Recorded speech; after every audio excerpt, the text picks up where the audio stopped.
સ્વાધ્યાય દાખલા નંબર 11 રકમ વાંચીએ તો શું કહે છે આપણને 2 સેન્ટીમીટર કેન્દ્ર લંબાઈનો ઓબ્જેક્ટિવ અને 6.25 સેન્ટીમીટર કેન્દ્ર લંબાઈના આઈપીસ ધરાવતા સંયુક્ત માઇક્રોસ્કોપ, અહીંયા માઇક્રોસ્કોપ સંયુક્ત માઇક્રોસ્કોપ આપેલું છે, તે બે લેન્સ વચ્ચેનું અંતર કેટલું છે 15 સેન્ટીમીટર. વસ્તુને ઓબ્જેક્ટિવથી કેટલા અંતરે રાખવી જોઈએ કે જેથી અંતિમ પ્રતિબિંબ, બે કેસ આપેલા છે, એક નજીક બિંદુએ મળે અને બીજું અનંત અંતરે મળે. બંને કેસમાં આપણે મોટર શક્તિ પણ શોધવાની છે. ઓકે, તો આપણે પહેલા છે ને આકૃતિ દોરીએ. Question number 9. ઓકે, તો આકૃતિ દોરીએ આપણે પહેલા. તો સંયુક્ત માઇક્રોસ્કોપ છે, બરાબર છે. માઇક્રોસ્કોપમાં પહેલો લેન્સ નાનો, બીજો લેન્સ મોટો હશે, બરાબર છે. અહીંયા વસ્તુ હતી પહેલા, આમાંથી બે કિરણો નીકળતા, પછી અહીંયા આપણને પ્રતિબિંબ, બીજું પ્રતિબિંબ અહીંયા મળે, બરાબર છે. આ આપણું કીધું ઓબ્જેક્ટિવની કેન્દ્ર લંબાઈ FO, અને આપણે કેટલું મળે FE, બરાબર છે. આ છેલ્લું પ્રતિબિંબ અંતર B મળતું હતું, આ વસ્તુ અંતર U છે. ઓકે, તો આ આપણે આને ઓબ્જેક્ટિવ માટેનું વસ્તુ અંતર UO કહી દઈએ, આ ઓબ્જેક્ટિવ માટેનું પ્રતિબિંબ, કારણ કે ઓબ્જેક્ટિવ છે એના કારણે વસ્તુ અહીંયા છે U અંતરે, તો ખાલી આ એક લેન્સના કારણે પ્રતિબિંબ આ રચાય છે, તો આ VO થઈ ગયું. હવે આ જે બીજું પ્રતિબિંબ છે, આ જે પહેલું પ્રતિબિંબ છે, બરાબર છે, ઓબ્જેક્ટિવ વડે જે બનતું પ્રતિબિંબ છે એ આઈપીસ માટે વસ્તુ બની જશે, તો આ UE થઈ જશે અને આપણને આ છેલ્લું VE મળશે, બરાબર છે આટલી વસ્તુ. ઓકે, હવે આપણને કેન્દ્ર લંબાઈ ઓબ્જેક્ટિવની એટલે FO નું મૂલ્ય આપી દીધું છે, કેટલું છે 2 સેન્ટીમીટર. ઓકે, 6.25 કેન્દ્ર લંબાઈ આઈપીસ ની આપી છે, એટલે કે FE આપણને આપી દીધું છે 6.25 સેન્ટીમીટર. ઓકે, એ પછી આપણને શું આપ્યું છે બે લેન્સ વચ્ચેનું અંતર, તો બે લેન્સ વચ્ચેનું અંતર કેટલું થાય VO plus UE થાય, એટલે કે VO plus UE બરાબર આપણને કેટલું આપ્યું છે 15 સેન્ટીમીટર. રાઈટ, બસ આટલી કિંમતો આપી છે. હવે નજીક બિંદુ અંતર છેલ્લું પ્રતિબિંબ આપણું આ જે VE નું મૂલ્ય છે એ D જેટલું થાય, એટલે કે 25 સેન્ટીમીટર પહેલા કેસમાં, બરાબર છે. પહેલા કેસમાં એટલે ફર્સ્ટ કેસમાં જ્યારે VE નું મૂલ્ય D જેટલું, બરાબર, એટલે 25 સેન્ટીમીટર થાય ત્યારે મારે શું શોધવાનું છે UO શોધવાનું છે, બરાબર છે. તો એના માટે આપણે ગણતરી કરીએ તો આપણે આ એક લેન્સ માટે લેન્સનું સૂત્ર વાપરીએ, તો લેન્સનું સૂત્ર શું છે આપણી પાસે 1/b - 1/u બરાબર 1/f. તો આપણે શેના માટે વાપરીએ છીએ આઈપીસ માટે, તો આઈપીસ નું E બધાને આપી દઈએ. શોધવાનું શું છે UE, તો FE આ બાજુ, 1/UE આ બાજુ, એટલે 1/UE બરાબર શું થશે આપણે 1/BE - 1/FE થશે.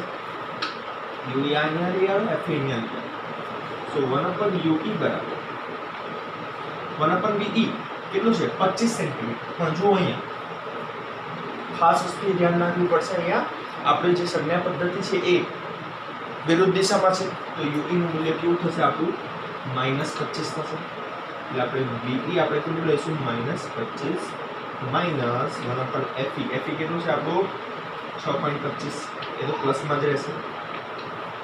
ઓકે, એક કામ કરીએ, બંને માઇનસ કોમન કરીને UE આપી દઈએ,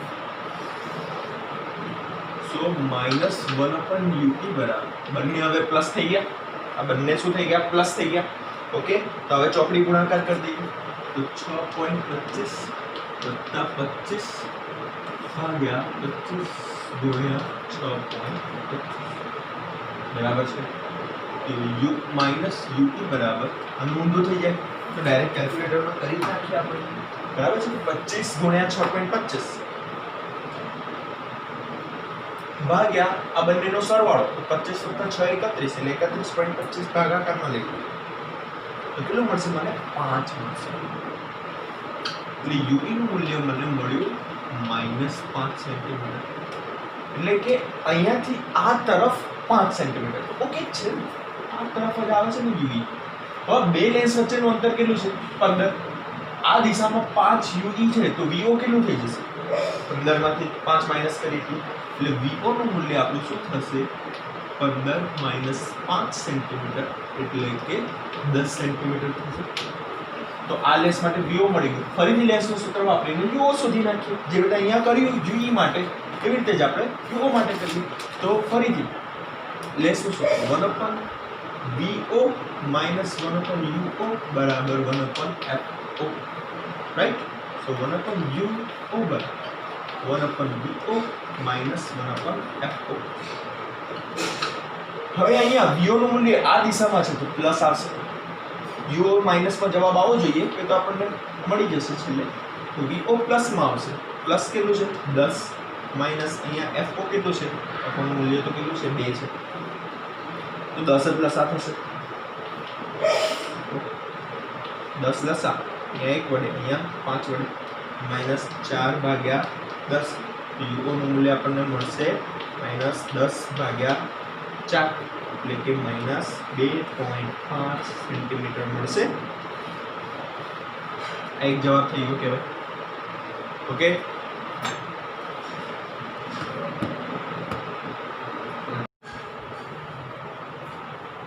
અહીંયા બંને કેસ માટે આપણે મોટો શક્તિ પણ શોધવાની છે. તો આપણે આ કેસ માટે મોટો શક્તિ શોધીએ. તો મોટો શક્તિ માટે આપણે શું કરશું કે આના માટેની મોટાવણી ME આના માટેની મોટાવણી MO બંનેનો ગુણાકાર કરી દઈશું. બરાબર છે. તો આપણે અહીંયા મોટો શક્તિનું શોધવું તો કુલ M બરાબર શું થશે MO ગુણ્યા ME. બરાબર છે. હવે MO માટે આપણે શું લખીએ VO/UO ગુણ્યા ME માટે VE/UE.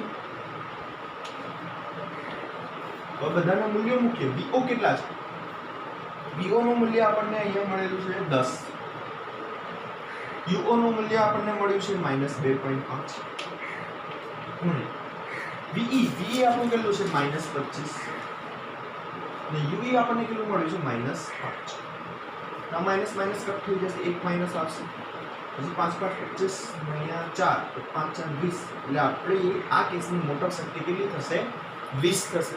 એટલે પ્રતિબિંબ 20 ગણું મોટું પણ માઈનસમાં છે એટલે કે ઉલટું મળશે. આના કરતાં આ પ્રતિબિંબ 20 ગણું મોટું હશે પણ ઉલટું હશે. તો આપણો આ એ કેસ થઈ ગયો જ્યારે 25 સેન્ટીમીટર અંતરે શોધવાનું છે. હવે જો અહીંયા પ્રતિબિંબ અનંત અંતરે શોધવાનું તો એ બીજો કેસ છે. તે એના માટેની ગણતરી જોઈએ આપણે. જુઓ આ બધા મૂલ્યો તો રહેશે જ આપણી પાસે.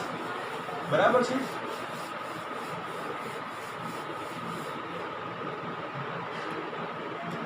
બીજા કેસ માટે આ જે પ્રતિબિંબ છે VE એ આપણે કેટલું લેવાનું છે અનંત અંતરે. હવે પ્રતિબિંબ અનંત અંતરે ક્યારે રચાય પ્રતિબિંબ અનંત અંતરે ક્યારે રચાય જ્યારે વસ્તુ એના મુખ્ય કેન્દ્ર પર હોય. બરાબર છે. તો પ્રતિબિંબ છે અનંત તો વસ્તુ ક્યાં થઈ ગઈ આપણી મુખ્ય કેન્દ્ર પર. બરાબર છે. એટલે કે આપણું આ જે UE થશે ને એ કેટલું થઈ જશે આપણું FE જેટલું. FE નું મૂલ્ય આપણને ખબર જ છે 6.25 સેન્ટીમીટર. બરાબર છે. હા આ બાજુ છે તો માઈનસમાં થશે. ઓકે. UE છે એટલા માટે માઈનસ FE જેટલું થશે. ઓકે. એટલે -6.25. તો હવે મારે VO શોધવું તો હું શું કરીશ 15 માંથી 6.25 માઈનસ કરી દઈશ. તો VO બરાબર જો માઈનસ નું બતાવે છે આ દિશામાં છે. જ્યારે તમે અહીંયાથી ગણતરી કરો છો ત્યારે આ માઈનસ ઉપયોગમાં લેશો નહીં. નકર તો તમે એમ કહો કે ભાઈ અહીંયા માઈનસ નું મૂલ્ય મૂકીએ અને આ બાજુ લાવીએ તો પ્લસ થઈ જાય તો અહીંયા સરવાળો થાય નહીં. બરાબર છે. આ બંને વચ્ચેનું અંતર બતાવે છે 15 સેન્ટીમીટર. માઈનસ બતાવે છે આ દિશામાં છે એટલે કે આમ 6.25 છે તો આ કેટલું બાકી રહે 15 માંથી 6.25 માઈનસ કરીએ એટલું જ. બરાબર છે. તો 15 માંથી 6.25 માઈનસ કરીએ તો કેટલું થશે 8.75 થશે. બરાબર છે. આટલી વસ્તુ ક્લિયર. તો હવે આ VO મળી ગયો આપણને. તો આ VO મળી ગયો. આપણે UO શોધવાનું છે તો ફરીથી લેન્સનું સૂત્ર વાપરીએ તો 1/VO minus 1/UO બરાબર 1/FO. ક્લિયર આટલું. બરાબર છે. ઓકે. તો હવે આના માટે આપણે યુઓ શોધવાનું છે તો 1 યુઓ બરાબર 1 વીઓ માઇનસ 1 એફઓ કિંમતો મૂકી યુઓ આ દિશામાં છે તો પ્લસ જ આવશે એટલે 1/8.75 પ્લસ માઇનસ એફઓ તો પ્લસમાં જ છે કેટલું છે 2 તો ચોકડી ગુણાકાર હવે અહીંયા ચોકડી ગુણાકાર કરીએ આપણે તો 1 યુઓ બરાબર 2 માઇનસ 8.75 ભાગ્યા બંનેનું ગુણાકાર કેટલું થશે અડધું 16.75 ને ડબલ ડોટ એટલે કે 17.5 બરાબર છે 2 માંથી 8 જાય એટલે 6 થશે એટલે 1 યુઓ બરાબર માઇનસ 6.75 ભાગ્યા 17.5 યુઓનું મૂલ્ય માઇનસ કરીને આ બંનેનો ભાગાકાર પણ સાથે રીત નાખીએ જો આપણે આપણને મૂલ્ય શું મળશે 17.5 ભાગ્યા 6.75 એટલે મને જવાબ મળશે 2.59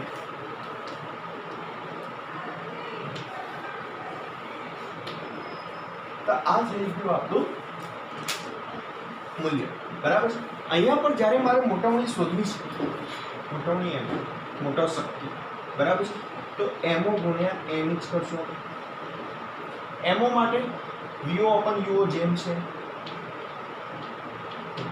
એમઈ માટે હવે વી અપન યુઈ ના કરી શકીએ કારણ કે વી અનંત અંતરે જશે ત્યારે આપણે અહીંયા વાપરશું ડી જ વાપરશું કારણ કે આપણને મોટો શક્તિ શોધવાનું કીધું છે તો ડી અપન યુઈ હવે કિંમતો મૂકીએ વીઓ કેટલું છે વીઓ મળ્યો હશે ને આપણને વીઓ એ રહ્યું 8.75 ભાગ્યા યુઓ યુઓ આપણને મળ્યું માઇનસ 2.59 ગુણ્યા ડી તો આપણને ખબર છે 25 ભાગ્યા યુઈ કેટલું છે યુઈ આપણને મળ્યું માઇનસ 6.25 આપણું માઇનસમાં જ આવશે બરાબર છે તો એક માઇનસ રહેશે કારણ કે પ્રતિબિંબ આપણને ઊંધું જ મળવાનું છે આ બધાની ગણતરી કરીએ 8.75 ગુણ્યા 25 ભાગ્યા 2.56 ભાગ્યા 6.25 આપણને જવાબ મળે છે 13.67 આ મોટો શક્તિ થઈ ગઈ બીજા કેસમાં ઓકે તો અહીંયા દાખલો પૂરો થયો 9.11 છે ને મજેદાર ખૂબ ઇમ્પોર્ટન્ટ દાખલો છે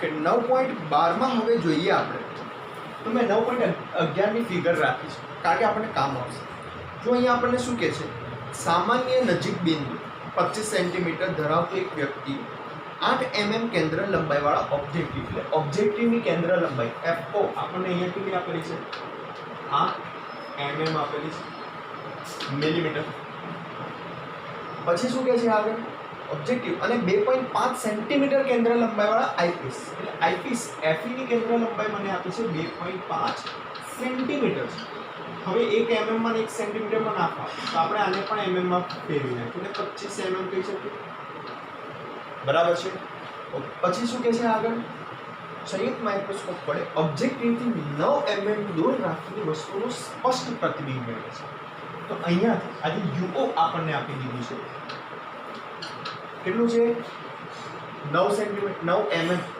તે તો માઇનસમાં આવશે માઇનસ 9 mm બરાબર છે તો આપણે શોધવાનું શું છે તો બંને લેન્સ વચ્ચેનું અંતર શોધો અને મોટાવણીની મોટા શક્તિ પણ શોધો બરાબર છે તો આપણને યુઓ આપી દીધું છે આપણે શોધવાનું છે આ બે લેન્સ વચ્ચેનું અંતર એટલે કે VO પ્લસ UE શોધવાનું છે તો યુઓ ની મદદથી VO તો મળી જશે આપણને VE નું પણ હિન્ટ આપેલું છે કેટલું છે નજીક બિંદુ એટલે D એટલે VE બરાબર માઇનસ D એટલે કે માઇનસ 25 સેન્ટીમીટર એટલે 250 mm કહી શકાય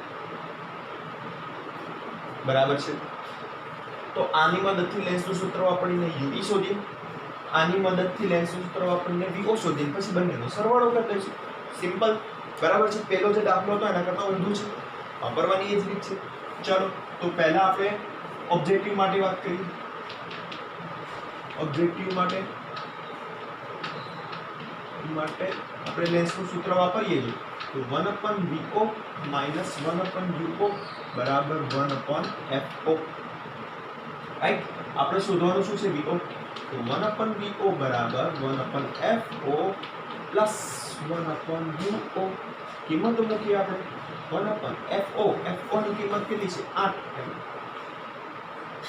1/UO ની કિંમત છે -9 એટલે મેં વચ્ચે માઈનસ કરી દીધું પ્લસ ની જગ્યાએ બરાબર છે ચલો ચોકડી ગુણાકાર કરીએ 9 - 8/9 8 ઓકે તો 1/VO મળ્યું મને 9 - 8 એટલે 1 થશે તો VO નું મૂલ્ય મને કેટલું મળશે VO બરાબર 72 mm મળશે મને મિલીમીટરમાં જ આ VO થઈ ગયું હવે UE સુધી આપણે હવે શેના માટે વાપરીએ આઈપીસ માટે વાપરીએ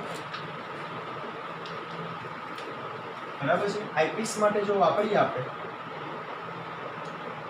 તો સેમ બ્લેસનું સૂત્ર 1/VE - 1/UE બરાબર 1/FE અહીંયા આપણે શોધવાનું છે 1/UE નું મૂલ્ય શોધવાનું છે 1/VE - 1/FE થશે કિંમતો મૂકી VE કેટલું છે આ સાઈડ -250 1/-250 -1/FE નું મૂલ્ય કેટલું છે FE 25 છે બરાબર બંનેના માઈનસ આપણે UE ને આપી દઈએ -1/UE બરાબર અહીંયા પ્લસમાં 1/250 બાકી રહ્યો અહીંયા પ્લસમાં 1/25 તો આપણે 250 લસા લઈ લઈએ અહીંયા તો 250 જ હતું મેં 250 રાખ્યું છે તો એકને એક જ રહેશે અહીંયા 25 હતું મેં 250 કરી નાખ એટલે 10 વડે ગુણ પ્લસમાં આવશે 10 તો માઈનસ UE આપણે ઊંધું કરી નાખીએ તો 250 ભાગ્યા 11 થશે એટલે UE નું મૂલ્ય આપણે કેટલું થાય -250 ભાગ્યા 11 UE મળી ગયું આપણને mm માં છે આનું મૂલ્ય શોધવું હોય આપણે કેલ્ક્યુલેટરની મદદથી કેલ્ક્યુલેટરનો ઉપયોગ જો કરી જોઈએ આપણે 250 ભાગ્યા 11 આપણને જો તમારે આવું કેલ્ક્યુલેટર નથી વાપરવાનું સાદું કેલ્ક્યુલેટર વાપરવાનું છે ત્યારે મારી પાસે સાદું નથી એટલા માટે હું આ વાપરી રહ્યો છું 22.73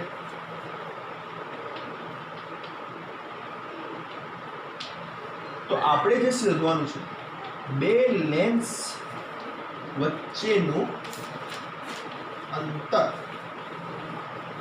બરાબર શું થશે VO વત્તા UE મૂલ્યો લેવાના છે એટલે 72 વત્તા 22.73 એટલે કેટલા થાય 94.73 mm થશે એટલે 9.47 સેન્ટીમીટરમાં તમે લખી શકો છો જેમાં તમારે જવાબ લખો આ આપણો દાખલો થઈ ગયો 9.12